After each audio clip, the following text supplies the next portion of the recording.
Salut à tous, bienvenue pour un nouvel épisode de Café Brioche en compagnie de Reda. Salut tout le monde. Donc aujourd'hui on va vous parler d'un supermarché un peu particulier, donc c'est Lidl qui a su se développer au fil des années, surtout ces dernières années, qui a changé totalement son image de marque. Donc je sais pas si tu veux introduire le plan. Ouais, c'est ça, donc on vous avait préparé un petit sommaire. Donc pour cet épisode, dans un premier temps, on va vous parler donc de Lidl, le modèle économique, donc depuis les années 90-2000 où il avait une mauvaise image à aujourd'hui où il a su redorer son image auprès des consommateurs. Dans une seconde partie, on verra les techniques de Lidl pour optimiser donc son processus et diminuer ses prix, donc toutes les techniques marketing, de fabrication et dans son magasin en lui-même. Et enfin, en dernière partie, on verra les limites donc, de Lidl, le côté influence, et on va aussi donner notre avis en tant que consommateur. Donc Lucas, je te laisse commencer. Ouais, donc faut savoir qu'à la base, Lidl, c'est vraiment un magasin qui est à fond dans le hard discount, donc qui va tout optimiser dans son magasin pour proposer les prix les moins chers. Donc c'était un gros bordel en fait le magasin, faut le dire, Ouais, parce que il y avait aucune structure, parce que maintenant vous retrouvez quand même des éléments vraiment comme ce que vous pouvez retrouver par exemple à Leclerc ou à Carrefour, tu vois, vraiment une base de magasin, un vrai plan quoi, une la structure, boulangerie au départ, une vraie structure, les yaourts au fond. Voilà, c'est ça, alors qu'à l'époque c'était vraiment tout dans des bacs, tu vois, c'était vraiment la Zermi, ils mettaient les cartons directement, ce qu'ils font encore dans les rayons, mais c'est plus propre. C'est beaucoup plus propre à l'heure actuelle. C'est ça. Donc, tu le rappelles, à l'époque, voilà, c'était le bordel, et ils ont su maintenant donc redorer leur image en faisant, en quelque sorte, des nouveaux magasins plus beaux aux yeux des consommateurs. Donc, on l'a vu maintenant avec une partie boulangerie qui est assez belle, une partie avec une petite structure au niveau des yaourts, la partie frais, la partie... Enfin, voilà, c'est une partie un peu plus jolie qu'à l'époque, quoi. Ouais. Les magasins vitrés. En fait, il y a vraiment une logique derrière la conception d'un magasin comme Lidl. Ils ont vraiment étudié là-dessus, donc l'expérience client. Et ils ont remarqué que mettre les produits frais au fond, tu vois, ça crée une sensation d'espace aussi pour l'utilisateur quand il arrive, pour le consommateur, tu vois. Les mettre au fond avec des longues allées, tu vois, au lieu d'avoir des rayons très serrés, tu vois. Là, ça leur donne un peu plus de liberté aussi. Tout ça, c'est psychologique, mais ça a un impact sur les décisions d'achat. C'est ça. Et au niveau final de, voilà, comme on l'a dit, ils ont aussi redoré leur image par des nouveaux produits et quelque part une meilleure légitimité. Aujourd'hui, on a vu qu'ils proposent beaucoup de produits bio, des produits made in France. Donc, ça attire quand même une grande catégorie de personnes qui aujourd'hui veulent consommer local, veulent consommer made in France. Donc, Lidl a joué de ces atouts-là tout en cherchant les prix les plus intéressants. Oui. Et donc comme tu as dit, ils ont gardé en fait des méthodes de l'époque, donc c'est-à-dire mettre directement les produits dans les cartons, ce qui leur fait quand même une certaine économie. Un gain de temps où ils ouvrent une palette et ils mettent directement en rayon, donc ça leur prend quelques secondes, alors qu'avant ça pouvait prendre, c'était des procédés qui prenaient la mise en rayon, c'est quand même quelque chose qui prend du temps, tu vois, avec la quantité d'articles qu'ils ont. Même si pour revenir sur la quantité d'articles, il faut savoir que Lidl a presque 10 fois moins de références qu'un Carrefour par exemple, donc ils se retrouvent aussi là-dedans, tu vois, ils ont énormément ils ont les mêmes fournisseurs, donc ils peuvent aussi en quelque sorte négocier sur les prix, parce que c'est des relations qui perdurent dans le temps, ils changent pas tout le temps de fournisseur non plus. Et comme tu le dis, tu vois, Lidl aujourd'hui arrive à diminuer ses prix parce qu'elle a moins de références, donc à peu près 1900 références par rapport à un Carrefour où par exemple ils en ont près de 30 000, 40 000. Donc déjà sur ça, un Lidl va pouvoir commander un plus grand volume à un fournisseur. Donc déjà diminuer ses prix à ce niveau-là. Mais Lidl aussi va gagner de l'argent sur les magasins. On voit que les magasins Lidl sont beaucoup plus petits que des grandes surfaces actuelles comme des Carrefour, des Cora, où en général on va faire le tour du magasin en 15-20 minutes et on va pas trop chercher. Je veux dire, il y a le rayon des œufs, il y a 1 ou 2 types d'œufs, il y a le rayon des yaourts, il y a 3-4 types de yaourts, alors que quand tu vas dans un Carrefour ou quelque chose comme ça, le rayon yaourt, il fait 100 mètres, t'as le choix entre toutes les marques, toutes les choses, et des fois je trouve que ça saoule les gens. Les gens, ils ont pas envie de traîner dans le magasin comme s'ils faisaient un tour à Europa Park, tu vois. Ils ont envie de faire vite leurs courses, 15-20 minutes. Et je sais pas si t'es déjà allé par exemple dans un Cora, quand t'as trop de choix des fois, moi je me perds et je réfléchis pendant 10 minutes pour un produit simple, tu vois, par exemple pour des yaourts ou des choses comme ça, il y a tellement de références, tu te perds, tu compares tout, tu vois, et à la fin t'as la tête comme ça alors que t'as juste acheté un pot de yaourt. Et c'est ça que j'aime bien chez Lidl en fait, c'est pas pour faire de la pub ou quoi, tu vois, c'est juste que tu sais qu'en 20 minutes tu peux faire tes courses pour la semaine et tu seras tranquille et tu vas te retrouver à 20-25 euros, c'est toujours à ce prix-là, tu sais pas pourquoi. À Lidl, tu peux tout mettre dans le caddie, à la fin ça sera entre 20 et 25. J'ai jamais compris ça aussi, c'est incroyable. C'est incroyable. Mais... Et du coup, pour revenir aussi à ça, tu vois, au nombre de références et à la structure du magasin, il faut savoir que aussi les produits, pour revenir, les produits techniques, tu vois, des fois ils vendent des lampes, des rasoirs et tout ça, et on comprend pas pourquoi, il n'y a aucune logique, tu vois, en fait, c'est des produits d'appel qui vont te faire venir en magasin pour des gens qui consommeraient pas forcément chez Lidl, et du coup qui viendraient juste pour ce produit-là en question. Et après, bon, une fois que tu te retrouves dans le magasin, comme c'est au milieu du magasin, tu te retrouves à consommer des objets que tu n'aurais jamais consommés. Donc tu vas acheter le rasoir, mais tu vas aussi acheter des cacahuètes. Tu vois, je vois, et là, je vois. après, c'est une escalade, une escalation, tu vois. Tu continues comme ça et après c'est tu te surtout, retrouves voilà. Donc pour attirer un consommateur qui n'était jamais venu chez Lidl, voilà. Donc on peut parler par exemple de, je sais pas, des produits de jardinage. Souvent j'avais vu ça, tu sais, qui sont d'ailleurs, j'avais vu des tests sur YouTube, des fois de bonne qualité, pour des prix 2-3 fois moins chers. Ils vont acheter un truc chez Lidl, tu vois, une genre de tondeuse, les gens ils s'en foutent. En fait, ils font pas beaucoup de marge sur ces produits-là. En fait, c'est vraiment des produits qui vont attirer une clientèle en plus. Pour reparler de la disposition, donc ça c'est souvent au milieu des magasins. Ils mettent aussi des produits frais toujours au début et des fleurs, des produits bio, tu vois, pour montrer leur engagement aussi. Sustainability, tu vois, genre environnement et tout ça. C'est vraiment pour aussi redorer leur image de marque et pour montrer en fait aux gens que on est plus qu'on était avant, tu vois. Maintenant on prend, même si vous achetez pas cher, on a quand même des engagements pour la préservation de la planète et des agriculteurs, tu vois. C'est aussi les produits régionaux. Donc je pense que c'est ça l'explication. Ouais, pour un peu redorer l'image. Au niveau du process, donc on en avait parlé. Pour diminuer les prix, on peut parler aussi de Lidl, la polyvalence de chaque acteur dans le magasin, donc chaque employé. En fait, chez Lidl, il n'y a pas une caissière appropriée qui va faire la caisse toute la journée, un agent polyvalent qui va toujours mettre en rayon. En fait, chaque personne est polyvalente, chaque personne fait tout. Donc c'est pour ça que vous verrez souvent chez Lidl, s'il n'y a pas beaucoup de monde, il n'y aura qu'une caisse ouverte. Et quand ils verront qu'il y a beaucoup de monde, ils vont appeler un vendeur qui va venir faire caissier. Enfin, et donc c'est vraiment sur ça qu'ils jouent. Donc forcément, ils ont moins d'employés, vu qu'ils sont polyvalents. Donc ils vont gagner des coûts sur ça, sur le fait d'avoir moins d'employés. Mais bon, des fois, voilà, ça a ses limites, voilà, vu que des fois, il y a trop de monde en caisse ou quoi que ce soit. Ouais, justement, je te coupe, j'ai juste un chiffre là-dessus. En fait, les charges salariales chez Lidl, elles sont à 8% du chiffre d'affaires, alors que dans des magasins comme Carrefour, par exemple, ils sont à 13-14%. Donc là, ils économisent énormément d'argent. Et ils sont pas forcément mal payés. En fait, ils jouent sur le nombre d'effectifs. Donc, ils sont payés un peu plus que le SMIC chez Lidl. Mais le problème, c'est que, comme tu disais, par exemple, un caissier va s'occuper également de la mise en rayon. Par exemple, un caissier en question, tu vois, va s'occuper des fruits et légumes. Un autre va s'occuper du rayon des biscuits, des chips. De réapprovisionner tout ça. Il doit réapprovisionner par rayon, en fait. Donc ça... En plus, sachant qu'à Lidl, il y a quand même énormément de clients par jour, vous imaginez les allers-retours... Ça devient un peu compliqué. Ils ont aussi optimiser aussi la caisse par rapport à d'autres magasins.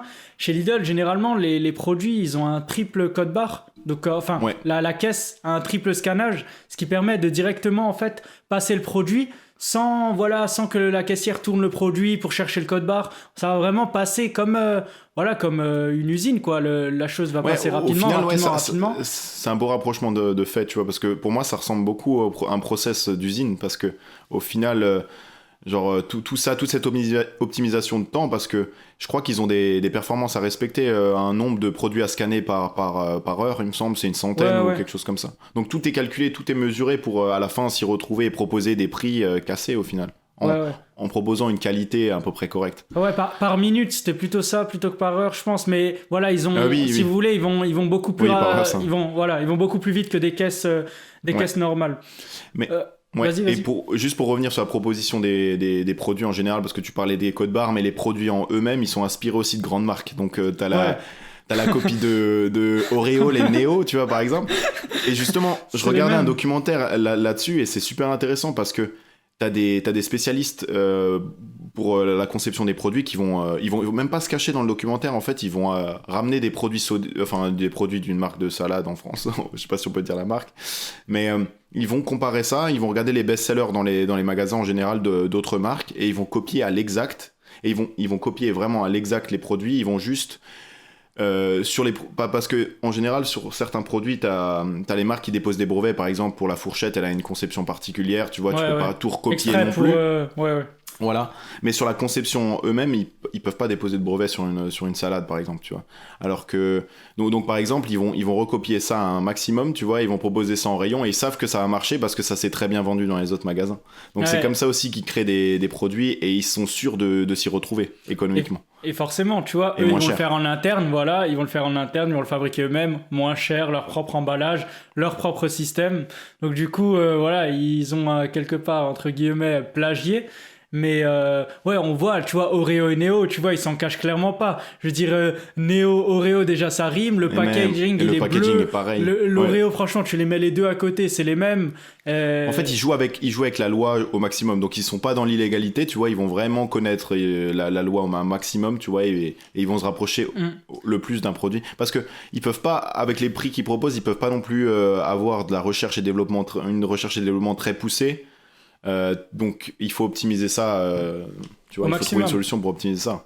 Maintenant, tu vois, des fois ça pose des problèmes. Je l'ai vu par exemple, tu vois, avec la machine Thermomix qu'ils ont imité, tu vois, aujourd'hui la machine Thermomix, c'est qui permet de cuisiner tout seul automatiquement, elle était grave connue, elle s'est grave vendue, donc autour des 800, 700 euros, enfin des fois même plus selon les modèles. Lidl, ils en ont fait une, et tu vois, c'est la même pratiquement, à 360 euros. Tu vois, elle s'est vendue hyper rapidement. Et donc Thermomix a porté plainte contre Lidl pour plagiat. Et figure-toi que du coup, Thermomix a gagné en Espagne pour le moment. En Espagne, Lidl a plus le droit de vendre les machines Thermomix. Ils ont dû avoir des sanctions aussi économiques. C'est ça, sanctions. Ils doivent reverser 10% à Thermomix. 10% de toutes les ventes de... Toutes les ventes de la copie. Ouais, c'est ça, enfin, nous on appelle ça de la copie, mais voilà, selon eux, c'était pas... Ils sont inspirés. On va pas prendre de parti non plus aujourd'hui. Mais, et même, en fait, ce qu'il faut retenir de Lidl, c'est que, voilà, pour revenir à ce qu'on disait, c'est vraiment, ils optimisent vraiment les coûts pour tout, en fait, pour tout leur marketing mix, pour la communication, pour la conception de leur magasin, pour leur communication sur les réseaux sociaux, surtout en général. À ce propos, tu vois, pour la communication, aujourd'hui Lidl, c'est un des magasins, voire le premier, donc en 2020, je sais que c'était le premier, au niveau de la pub en France. Donc au-dessus de Leclerc, au-dessus de Carrefour, c'est un des magasins qui a fait le plus de pub. Donc c'est pas comme à l'époque où vous receviez juste le magazine Lidl dans la boîte aux lettres avec les gros prix pas chers, moins 50%. Aujourd'hui, Lidl, ils sont partout, ils sont sur YouTube, ils sont sur les réseaux sociaux. Et en fait, carrément, des fois, pour présenter des produits, ils donnent de l'argent à des employés qui vont eux-mêmes faire la vidéo YouTube, tu vois, ils vont leur donner le matos et tout. Donc ça coûte encore moins cher pour eux. Voilà, aussi. Ça coûte encore moins cher. Ils disent à l'employé, tu auras une petite prime, tu auras quelque chose comme ça. Ça leur coûte moins cher que de payer un acteur ou quelqu'un qui va leur faire toute la vidéo, tout le montage, et voilà. Donc déjà, là, ils optimisent les coûts et ils essayent, voilà, de se rapprocher un maximum de cet effet jeunesse, tu vois, des réseaux sociaux. On l'a vu, par exemple, avec la Sneakers. La Sneakers de chez Lidl qui a provoqué un gros boom. Ils ont sorti une Sneakers hype, en fait.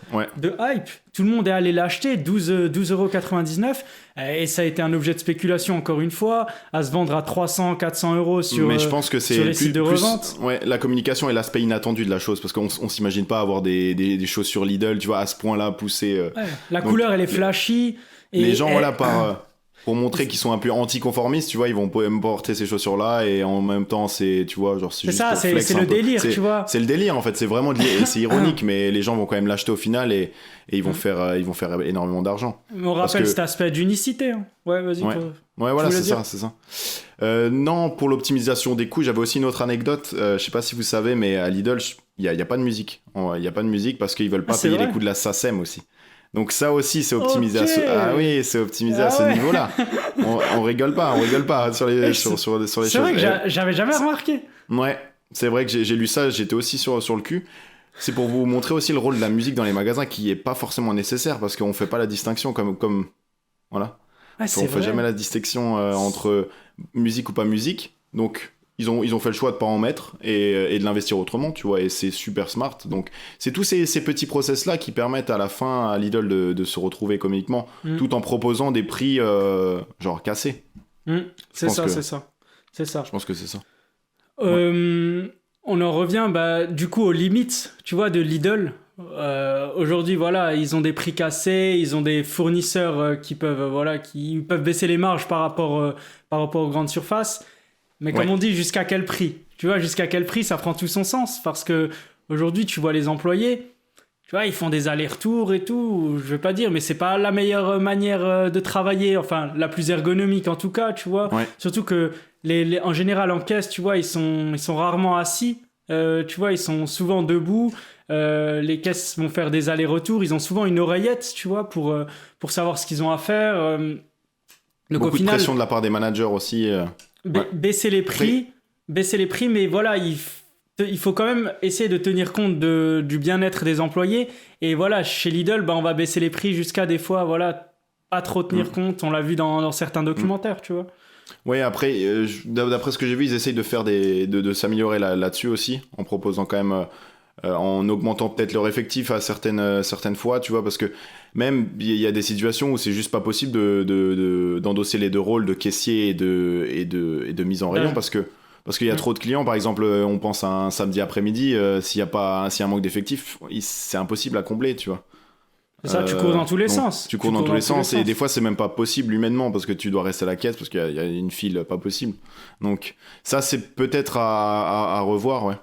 Ce serait aussi un court terme. Après, moi aussi, mon avis aussi là-dessus, c'est que aujourd'hui, tu vois, Lidl, ils ont une partie boulangerie. On en a pas trop parlé pendant le podcast. Ah oui, ouais. La partie boulangerie où tu as des petits pains, des croissants qui sont à 30, 40 centimes, des fois à 20 centimes, moins, des fois, ouais. des chansons aux pommes à 60 centimes qui valent normalement 2,50 en boulangerie.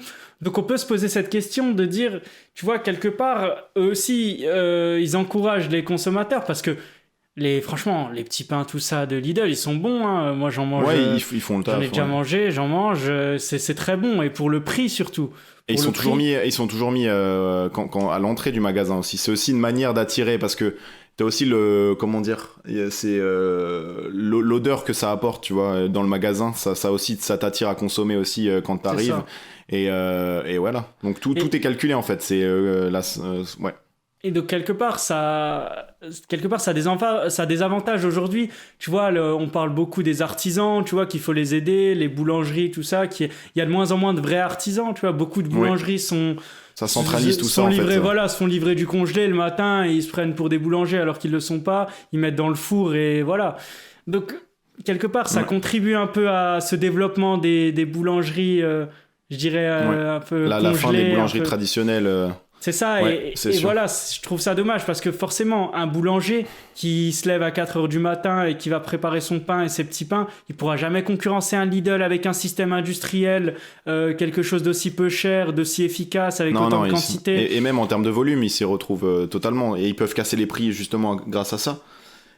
Donc tu vois, ce qui serait bien aujourd'hui, ce serait qu'un Lidl, par exemple, limite, je trouve tu vois, déjà là, ils essayent de travailler avec des viandes locales, des choses locales, mais limite travailler avec des boulangeries locales pour essayer de s'accorder avec eux, pour redistribuer, s'orienter, faire un peu moins cher, que ça soit un peu plus cher. cher. Après, à voir si... Trouver un équilibre. À voir si les consommateurs seront prêts à ça, parce que c'est quand même une guerre des prix qui se fait dans nos supermarchés, tu vois. C'est aussi ça qui baisse les revenus des agriculteurs, parce que t'as énormément de... En France, on a énormément de supermarchés, d'hypermarchés qui s'exportent même à l'international. On est vraiment les leaders européens et haut la main, tu vois. Donc c'est cette compétition-là qui crée aussi, qui crée la baisse des prix, tu vois. Donc à voir si c'est possible, parce qu'on s'est un peu habitué aussi à ça, tu vois. Quand tu vois un petit croissant et un petit pain à 20-30 centimes, est-ce qu'on serait prêt à mettre le double, voire le triple pour la même chose? Pas pour la même chose, parce que voilà, c'est quand même un petit pain en boulangerie est quand même meilleur, on va pas se le cacher. Mais ouais, c'est pas aussi simple que ça. Hein.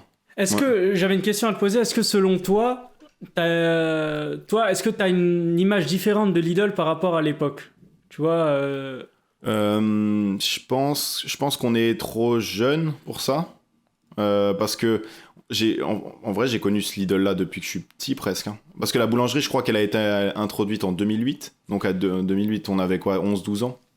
Ouais, mais moi, je voyais quand même qu'autour de nous, par exemple, quand t'avais 12 ans, 11 ans, t'avais du mal à dire que, voilà, si tes parents, ils allaient faire les courses au Lidl ou des choses comme ça. En termes d'image de marque, ouais, c'est vrai. Je vais pas dire, mais certains le cachaient, certains, voilà, en tout cas, tu t'en vantais pas. Si t'avais des trucs Lidl. Ici, tu le dis, mais voilà, maintenant, c'est comme aller... c'est devenu la mode, tu vois. Tu ramènes un freeway, tu vois, tu vas délirer sur ça, un petit un petit... comment ça s'appelle l'ice tea là déjà Pattaya. Pattaya, ouais, tu vois. Et tu vas délirer sur ça et tu t'en fous. Parce qu'aujourd'hui, bah, tu sais que la majorité des gens, ils y vont. Tu sais que c'est à la mode, tu sais. Et tu vas dire, je suis allé au Lidl. T'as vu combien je l'ai payé? Tu vois, t'as maintenant cette remarque-là qui va dire, voilà, l'achat malin. Tu vois, l'achat malin. Mais je pense que c'est à travers la communication de la marque, tu vois. Ils se mettent beaucoup en avant dans des spots télé et tout ça. C'est un peu devenu... c'est pas à la mode, tu vois, mais c'est trendy un peu, tu vois. C'est comme avec les sneakers, les gens, ils font maintenant la part des choses et comme dit, ouais, ils ont changé leur modèle et ce qui a changé aussi les mentalités derrière. Hein. Je pense que c'est ça, ce qu'il faut retenir à la fin. Et je fais encore mes courses à Lidl, hein, en général. Ouais, donc, mais même moi, c'est pour vous dire en tant qu'étudiant. On n'a pas honte, les gars. Non, nous on n'a pas honte, mais en tant qu'étudiant, tu vas pas trouver quelque chose de si concurrentiel, faire tes courses. Je veux dire, t'as d'autres achats à faire à côté, sachant que voilà, t'as pas un salaire en tant qu'étudiant si t'es pas en alternance. Et ce que j'aime bien à Lidl, c'est que tu peux aller dans n'importe quel pays, le Lidl sera le même.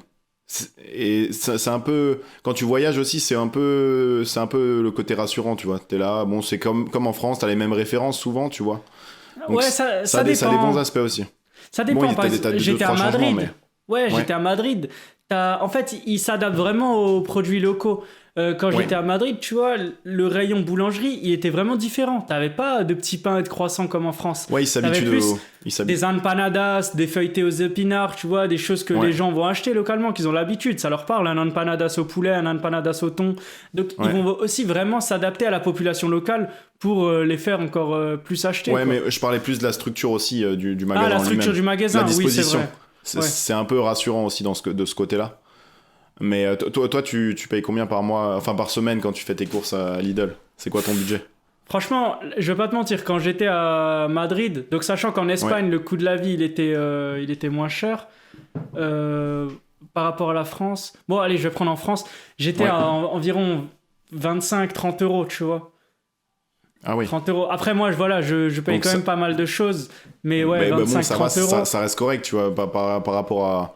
Ouais, en tout cas pour les courses d'un étudiant, 5 jours, sachant que je rentrais le week-end et tout, moi ça m'allait très bien. Après, voilà, je fais pas le grand prince, j'achète, tu vois. Et après, je comble aussi par d'autres magasins. J'achète pas tout non plus chez Lidl. Parce qu'il y a des produits, je considère qu'ils étaient pas ouf. Ouais, voilà, tu compenses avec la qualité. Ouais, surtout au niveau viande et tout. Ouais. Voilà. Non, mais c'est top. Mais en vrai, bon, après, moi maintenant j'ai pris mes habitudes, je consomme là-bas, mais. C'est aussi grâce à leur développement, ils proposent des produits de plus en plus qualitatifs et à des prix toujours aussi bien, donc c'est ça un peu. Je pense qu'on a fait le tour au niveau de ce podcast, donc on espère que le podcast sur Lidl vous aura plu, vous avez appris des choses comme d'habitude. N'hésitez pas à nous donner des retours sur les réseaux sociaux. Ça pourrait nous aider grave si vous pouvez mettre un petit des notes sur feedback. Spotify, Apple Podcast, si jamais vous avez aimé. Donc tout est en description. On vous retrouve la semaine prochaine pour un nouveau podcast. À dimanche prochain et salut tout le monde. Salut les gars.